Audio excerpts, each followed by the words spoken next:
கொஞ்சம் பெக்யூலியர் தான். ஒரு முறை சிங்கம் கரிச்சிச்சதுன்னா அந்த சவுண்ட்ல ஒரு 8 கிலோமீட்டருக்கு சும்மா அதிரும், எல்லா திசைகளும் அதிரும்.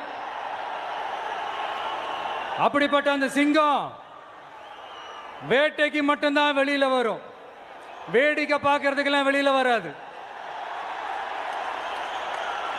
வேட்டையில கூட உயிரோடு இருக்கிற மிருகங்களை தான் வேட்டையாடும். அதுலயும் பெரும்பாலும் தன்னை விட பெரிய சைஸ் உள்ள மிருகங்களை தான் குறி வச்சு தாக்கும், ஜெயிக்கும். எவ்வளவு பசியில் இருந்தாலும் உயிர் இல்லாததை, கெட்டு போனதை தொட்டு கூட பார்க்காது.